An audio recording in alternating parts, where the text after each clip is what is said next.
ஈரானுடனான போர் நிறுத்தத்தை நீட்டிப்பதற்கான கட்டமைப்பு குறித்து இறுதி முடிவு எடுப்பதற்காக அமெரிக்க அதிபர் டிரம்ப் வெள்ளிக்கிழமை உயர்மட்ட அதிகாரிகளுடன் ஒரு சந்திப்பை நடத்திய நிலையில் அடுத்த கட்ட நடவடிக்கைகள் குறித்த தெளிவு இல்லாமல் அந்த சந்திப்பு நிறைவடைந்திருக்கின்றது. ஈரான் ஒருபோதும் அணுவாயுதமோ அல்லது அணுகுண்டோ வைத்திருக்காது என்றும் ஹோர்மோஸ் நீரிணையில் தடையற்ற கப்பல் போக்குவரத்து இருக்க வேண்டும் என்றும் அந்த நீரிணையில் உள்ள கன்னிவடிகள் அழிக்கப்பட வேண்டும் என்றும் ட்ரம்ப் கூறுகின்றார்.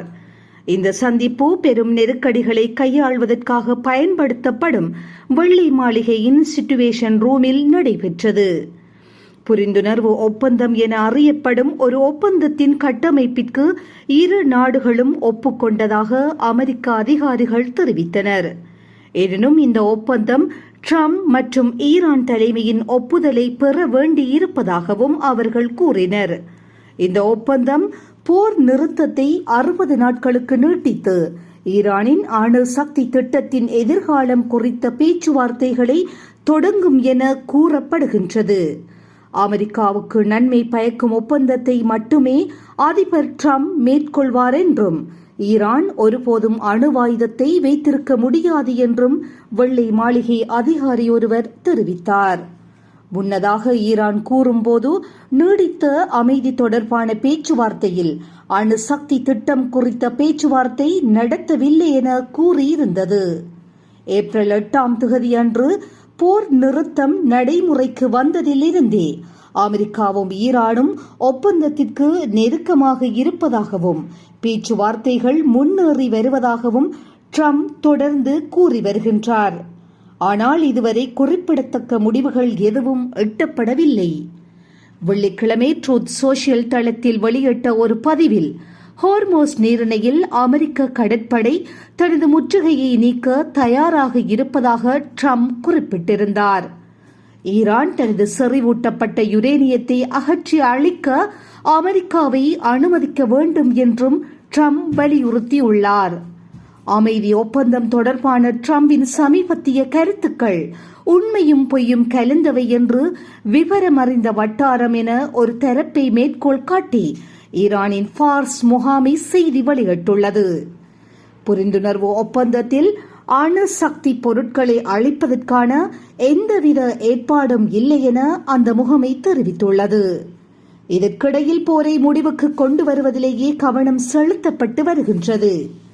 அணு சக்தி விவகாரம் தொடர்பாக எவ்வித பேச்சுவார்த்தைகளும் நடைபெறவில்லை என ஈரான் வெளியுறவு அமைச்சகத்தின் செய்தி தொடர்பாளர் இஸ்மாயில் பக்காயி அந்நாட்டு அரச ஊடகத்திடம் கூறியுள்ளார். ஈரான் யுரேனிய செறிவூட்டலை நிறுத்த வேண்டும் என்றும் அணுவாயுதங்களை உருவாக்க பயன்படுத்தக்கூடிய அதன் தற்போதைய இருப்பை அகற்ற வேண்டும் என அமெரிக்கா நீண்ட காலமாகவே வலியுறுத்தி வருகின்றது. ஆனால் ஈரானோ தனது அணுசக்தி திட்டம் முற்றிலும் அமைதி நோக்கங்களுக்கானது என கூறுகின்றது. மேலும் அணுவாயுதங்களை உருவாக்க முயல்வதாக கூறப்படுவதையும் மறுக்கின்றது. பிப்ரவரி 28 அமெரிக்காவும் இஸ்ரேலும் ஈரான் மீது நடத்திய தாக்குதலை தொடர்ந்து போர் மூண்டது. இதற்கு பதிலடியாக இஸ்ரேல் மற்றும் வளைகுடாவில் உள்ள அமெரிக்காவின் நட்பு நாடுகளையும் ஈரான் தாக்கியது. அத்துடன் ஹோர்மோஸ் நீரிணையையும் மூடியது. இதனால் உலகளாவிய எண்ணெய் விலைகள் கடுமையாக உயர்ந்துள்ளன.